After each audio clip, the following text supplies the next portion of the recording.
So anybody can plan an average, regular vacation. All you do is head over to the run-of-the-mill online travel agencies such as Expedia or Travelocity, make your booking and call it a day. So boring. But my guess is that you're here because you don't want average, run-of-the-mill, regular vacation, especially right now, and especially if you're paying to go to Maui. You want something amazing, something where it'll be an experience that you will remember forever. Well, you are in the perfect place. Today I'm sharing with you my ultimate Maui Hawaii travel guide.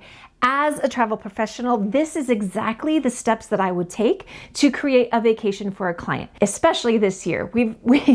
We've all been stuck at home for so long. Don't let this first vacation that you're taking be an average run-of-the-mill vacation. Let's make it extraordinary. So are you ready? Let's go ahead and dive in. All right, so the first step I usually take with all of my clients is what we call a discovery session. So what we do is we sit down with our clients and we learn more about them. We want to know everything about what it is that they're wanting to experience, what they want their vacation to feel like, what their budget is, things of that nature. Just because you aren't booking it for a client of your own doesn't mean that you should not also go through this process.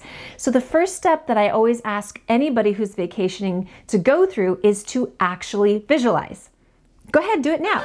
Close your eyes and visualize the perfect Maui Hawaii vacation. What are you doing? What are you experiencing? What are you seeing? Seriously, are you busy doing stuff every single day? Are you wanting to go from activity to activity to activity? Are you wanting it to be more relaxing and just laying by the beach and having leisurely mornings? Do you have a lot of people with you? Are you by yourself? What is it that you're looking to experience on this vacation? Go ahead and write those things down and know what you want to feel and what you want to experience as you're going into it. Because as you start researching, you're going to find so many things because Maui has a million things to do.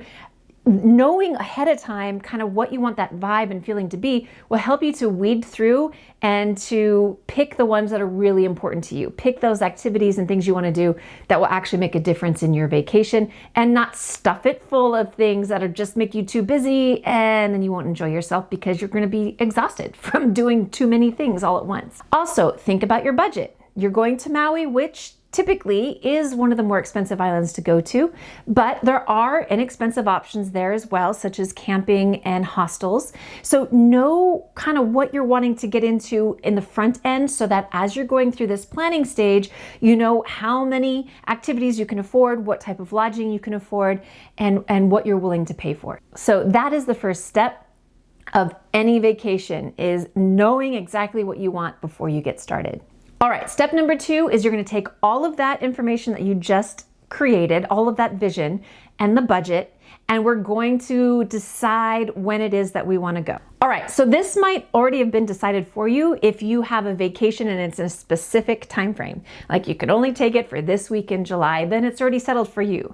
Because Hawaii, even though there is a best time, and I'll tell you that in a second, really, anytime you have a vacation and you can get to Hawaii, you're gonna have a fantastic time. It's just that sometimes, some certain seasons, it's a little more crowded, a little more expensive, and there might be a little bit more rain. But honestly, Hawaii is a paradise. So anytime you can go is a good time to go. But to answer the when to go question, the ultimate question, best time to go to Hawaii is in October. That's what the locals feel. That's what the experienced travel people feel. October has a little less crowds. It starts to get a little less expensive. It's before the big crowds of the holidays start coming up and the weather hasn't quite turned quite as rainy. So it honestly is the best time to go. So if you have the discretion to pick the best month, October is the best month to go. Let's go ahead and begin the next step, which is research. So there are 3 main areas you want to research: the flight, the activities, and the lodging. These are the main areas that you need to kind of drill down on and hone in on that are going to be able to be the core of what your vacation is going to be. Now, I'm going to talk about each of these in more detail in future videos where I'll dive deeper into how exactly to do this and what the options are. But I want to give you a general overview of these so that you can get started now while you're waiting for those videos to come out, or so you can start researching before those videos come out. All right, so with flights, if at all possible, you want to try to plan your vacation around 3 to 6 months out if you can. If you can't and you're going sooner, that's fine. But if you can give yourself a little leeway with flights, you have the ability to track your flights. So you might be looking at a vacation to Maui today, and it might say it's $500 for airfare. But if you track that price, maybe tomorrow the price might drop, or maybe a week from now. If you give yourself enough time, you have time for those price fluctuations, and you don't have to pay for it right now when maybe the price is super high and it might be going down in the next week. So if you can, give yourself some time. Now, with regard to booking flights, I made this video above, which teaches you how to find the best rates, no matter when you're going, no matter where you're going. These are the tips and tricks to find the cheapest rates. And I have to tell you right now, Google Flights is the #1 place to go. I have compared it to Skyscanner. I have compared them to travel professional websites that only industry professionals can use. Google, 99% of the time, has the best flights. So you can check the others if you want, but I would definitely make sure Google is on your list. Google Flights is on your list if you're researching your vacation, and then check out that video for how to save money. Okay, so the next thing that you want to research is lodging. Now, before we jump into lodging, you kind of need to know the areas of Maui. So let's go ahead and talk about that now. So as you can see, you have Ka'anapali on the one coast, and then you have Wailea on the other side. These two areas have the most resorts and hotels to offer. You can also see where Haleakala is, where the Rotahana is. Those are more on the leeward sides of the island where it's going to be a little bit more rainy. Also, if you wrap around past Ka'anapali all the way up to the northernmost edge of the island, the road is a little sketchy, so you probably wouldn't want to wrap. This is not the island where you're going to drive around the whole circumference of the island. The other area I want to show you is right by the airport. There's a little town nestled in there that has the best B&B on the island and a lot of things to do there as well. Now you know the island in general. What was it that you wanted to experience? When you were doing your vision, what type of lodging did you have? Did you have a resort? Was it a hotel? Was it camping, glamping, a hostel? Was it an Airbnb? Was it couch surfing? Depending on what it was, that is going to direct your next step of research. So if it was a resort or a hotel, you want to go ahead and look at YouTube. Actually, if it's any of them, look at YouTube first. The reason I always use right here on YouTube is because there are people who have already experienced it, who've already done it, and they've taken video of the whole process and told you what they liked and didn't like about it. It's a great way to get ideas, but also to hone in. If you think you want to go to this resort, likely you're going to find a YouTube video about that resort and it'll be able to help you make that final decision. So whether it's camping or resort or anything in between, search on YouTube for Maui hotels, Maui hostels, Maui camping, whatever it is, and then look at all of those videos and be able to hone in exactly where you want to stay. The next step after YouTube, if it's a hotel or resort, is to head over to Google Hotels. As you can see from this screenshot here, you can actually get a lot of information about the hotels and resorts, including the areas and the differences between Ka'anapali and Wailea and all of the other areas if you can't decide. But also you can get information on all of the cheapest prices from around the web. So say you're wanting to stay at this hotel, it'll give you all of the price options for that hotel. So at the hotel itself, at hotels.com, at booking.com, at all of those places. Google Hotels is perfect for consolidating all of those pricing so that you can always find the cheapest price available for the hotel you're wanting to stay at. Now, if you're wanting to stay at Airbnb or Vrbo, obviously you would do that on the Airbnb or Vrbo websites. Google Hotels has a little vacation rental link on it. That's always worth checking out because they have some little known companies that they link to. So it's not just Vrbo or Airbnb. There's some other companies that have rentals that you can look at. So I would look at that on the Google Hotels website as well. So that covers vacation rentals. If you want to go glamping, I recommend this website here, which shows you all of the glamping opportunities and options that are on Maui, Hawaii. And I'm going to link all of these below, by the way, so you don't have to worry about making notes. You can get all of the information below. If you're wanting to camp, I recommend this website here, which shows you all of the camping options on Maui, as well as where to go, what to stay, all of those good things that you would need to know for reserving your campground. If you're wanting to couch surf, I recommend this one so that you can get all of the information on options for couch surfing. And then finally, if you want to stay at a hostel, this is the website I recommend that you go take a look at, which will give you all of the options on Maui, Hawaii for staying at a hostel and saving some money. All right, so that is your lodging options and how to research that in kind of a big blanket nutshell. Again, I'll be making videos on this, which will go into far more detail in the future, but for now, this will give you a good head start. Okay, the last thing I want you to research is things to do in Maui and also where to eat in Maui. You want to start honing in on all of those little things you want to do. So now you've got your flight, now you know where you're staying, but what are you going to do once you get to Maui? This is where I want you to research that information. The first is YouTube, because there are, again, a million videos on the top things to do. Now, a lot of those things are going to show you the most popular things like Road to Hana and Haleakala, which is the volcano, and seeing that, and going to Ka'anapali Beach, some of those main things. I'm going to be releasing a video next week, which will go into more of the hidden gems, the places you're not seeing a lot already on videos and on your research, more of the hidden places that the locals go to. So look for that coming up. But YouTube, again, huge place to start researching and making a note, making a list of all of the things you would like to experience. The next one is Airbnb experiences. Now, I recommend this for any destination you go to, but especially Maui, because it is experiences hosted by locals that allow you to see behind the curtain, so to speak. So you can have food experiences, hula experiences, different tours and things, but it's hosted by a local, so you're getting the locals' perspective and you're having an opportunity to get their feedback, to hear from them, to learn from them. You're getting a more culturally realistic perspective on the island. So I always recommend taking a look at Airbnb experiences and seeing if there's anything that floats your boat or strikes your fancy on that website as well.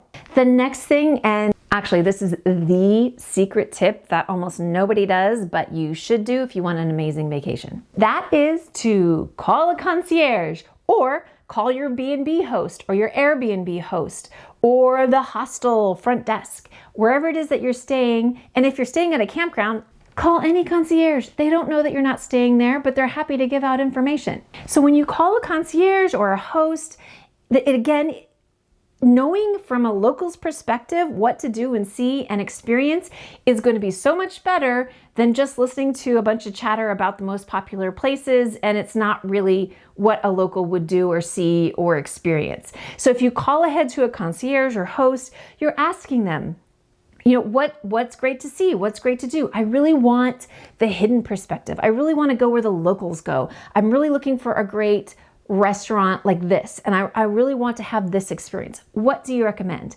That's why you always call somebody on the ground, always. And they will give you the number one information that you need to get the experience that you're looking for. Because a lot of times when you're just looking online, you can't always know all those little hidden secrets that somebody in Maui would be able to share with you. Somebody living there and experiencing it, they'll be able to share it with you. That is my biggest tip for researching your activities. And if you like what I've been saying so far, if you can give me a thumbs up, it will really help me reach more people. Thanks so much. All right, the next step is to begin a rough draft of your itinerary. Now you're not solidifying it yet, you're just starting to play with what it might look like. And for this, I like to actually have a calendar in front of me and start plugging things in on the calendar from where I'm there and what it's looking like. Now, remember, what experience did you want to have? Did you want to have nonstop activities or did you want to have relaxation? Chances are you wanted to have at least a little bit of free time so that you could breathe and explore, because if you're going from activity to activity to activity, you might be too exhausted to really enjoy it because it's so rushed and so chaotic. So if possible, plan a little bit of free time at least into your day. If you're wanting kind of a good balance, I recommend keeping your activities to 1 or 2 activities a day if possible. That way you have plenty of time for free time, but also to flex. If you want to change your mind and do something different, you have that ability to be flexible. So start planning it on your calendar, start pinning in all of those things that you found out about on your research, when you're going to do it and when you're not. Now, a couple of things to remember. If you're visiting Hawaii for the first time, the time change is going to affect you. If you're on the mainland or Canada or anywhere kind of on the west, you are going to be backwards in time time. So chances are you are going to wake up super, super early that first morning. That would be the perfect time to do a Haleakala bike ride down. They have these sunrise bike rides down from the volcano, which are amazing. So you ride down at sunrise. So that would be perfect to do your first day or so because you're going to be up early anyway. Now, if you're coming from the east, it's going to be slightly different and you might be up later. So you want to make your itinerary plan based on where you're coming from and what that time change is likely to do to you those first couple days. Plan that accordingly. Also, right now I'm filming this, it's still COVID. And so you want to start thinking about, do they need reservations? Do I need tickets? What days are they available? What days are they open? So on your rough draft, you want to go ahead, like say you want to do that Haleakala bike ride. You need to look at that company that offers that and make sure that they have availability on the days that you're looking for. Same thing if you're wanting to go to same thing if you're a luau that has hula, luau. If you're wanting to go to a luau, you need to make sure that they're offering it on the days that you're wanting to do it. You're also wanting to make sure that they're not closed for COVID. They're not closed for construction. They're not closed for a holiday that you don't know about. So when you're rough draft everything out, you need to also be checking and making sure that they're going to be available, and that if you have to buy a ticket, if there's tickets available, because a lot of things are booking up like that because of COVID. You want to make sure that it's available as you're doing your rough draft. All right, next step is to make adjustments. So likely when you were making your rough draft, you might have realized, oh no, I need to change this. I need to move this around. This needs to change. And it might have changed your lodging option. So whereas before you might have said, oh, I want to stay on Ka'anapali Beach, you actually might find all of the activities you want to do are closer to Wailea, and you want to go ahead and move and stay in Wailea, or stay over by the airport, or stay in another area. So as you're making that rough draft, you might need to make adjustments to your plans. This is why I have not said to book anything yet. Don't book anything until after you have your rough draft of your itinerary, because it could change things. The other thing you might look and see if you do your rough draft is you might want to add days, remove days, add another island. Go to Molokai or Lanai, which are the little islands off of Maui, that they have a lot to explore.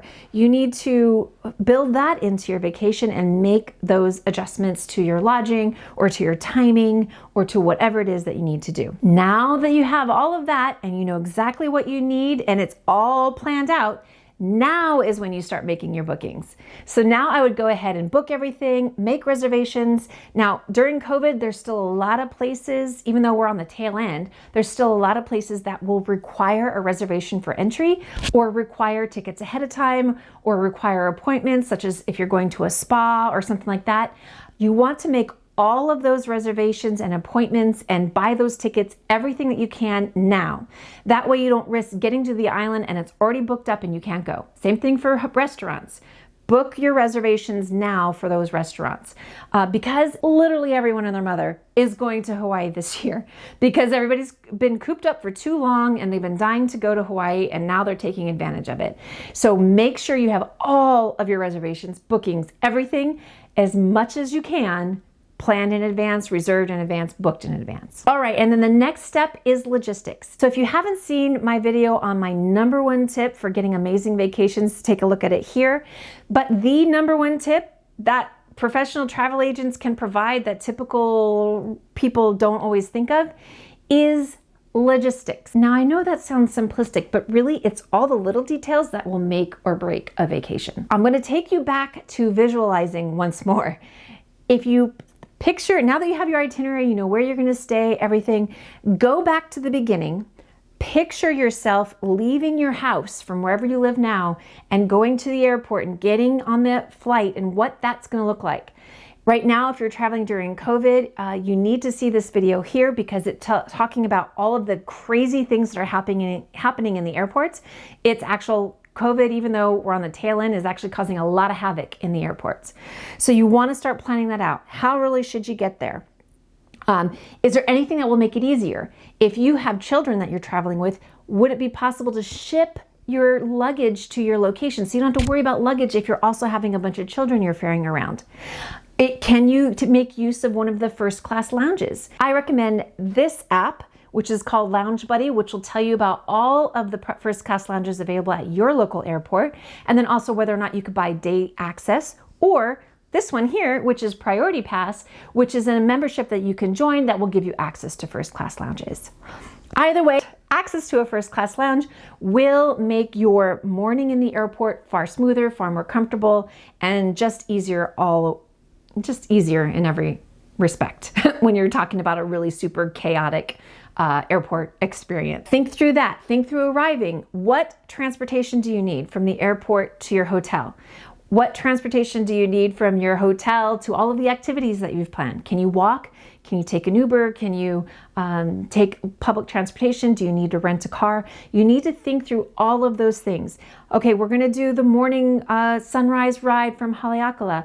Okay, what extra stuff do I need for that? What would make that special? Can I pack a picnic breakfast? That would be amazing. What type of amenities and activities do I want in my hotel room when I arrive?